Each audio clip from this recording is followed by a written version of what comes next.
Tonight, the mystery is deepening over a reported poisoning at a Colorado Taco Bell. 6 hours after leaving the Taco Bell, Detloff said he ate a few bites of the restaurant food, became ill, and was hospitalized. In these newly released police reports, a poison control expert said each taco had a fatal amount of rat poison. Now this story is crazy.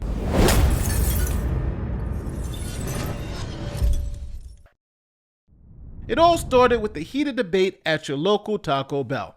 Now, a customer was upset about a malfunctioning soda dispenser and ended up accusing the fast food joint of serving him a lethal amount of rat poison in tacos. Here's what happened. The police response came hours after this man, identified in police reports as Bruce Detloff, ordered a number 2 combination.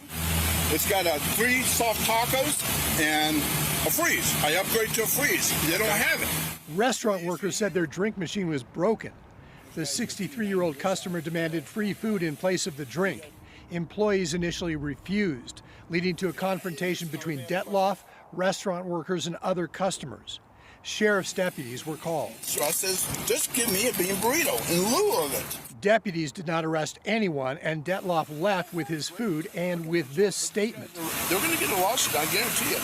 That's right, they called the police because the soda machine wasn't working. Like, police don't have better things to do. So anyway, he leaves and goes home and then eats his tacos 6 hours later. Now, this is one issue. It's like, if I'm going to eat tacos, why would I wait 6 hours to eat them? Like, did he live like 6 hours away? Like, why wait 6 hours? Usually you buy them and you eat them like in the first hour while they're warm or something. I don't know. But anyway, he allegedly gets violently ill, goes to the hospital, and this is what happened next. 6 hours after leaving the Taco Bell, Detloff said he ate a few bites of food, became ill, and was hospitalized. In these newly released police reports, a poison control expert said each taco had a fatal amount of rat poison. A manager at the restaurant initially told CBS News Colorado they had no rat traps or rat poison.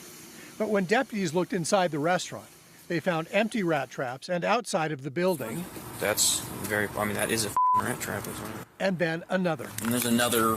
One of the traps contained a large block of poison, according to the deputy. And there were marks on the poison, consistent with a person scraping off large chunks, not something an animal would create, wrote the investigators. Some of the poison found at Taco Bell appeared to match that found in one of the tacos, wrote deputies.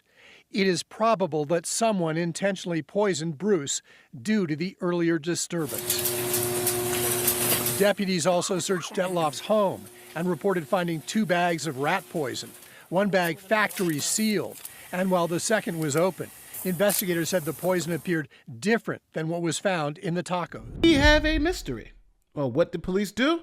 They looked at the internal security cameras to see if any of the Taco Bell employees placed rat poison in this man's food. This is what they found. The Jefferson County Sheriff's Office says there is no evidence Taco Bell employees put rat poison into a man's order. CBS News Colorado investigator Brian Moss first reported this story, but the man at its center will not talk to him, nor has he talked to the sheriff's investigators. Now the investigators say after looking at videos from the Taco Bell and processing the scene, they found no evidence employees were responsible for putting rat poison in the food given to the customer. Now this is where things turn wild. See, Taco Bell is now considering suing the man for falsely claiming that they poisoned him. Come to find out, this guy goes around suing stores over wild accusations.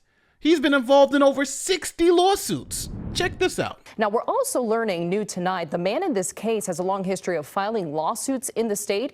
We're still going through the list of more than 60 civil court cases he's involved in. In one case, he filed a lawsuit against a local venue for what he described as a clash with several of their employees after last call. That case was dismissed. In a separate case, he sued his employer for allegedly committing libel against him. That case also dismissed.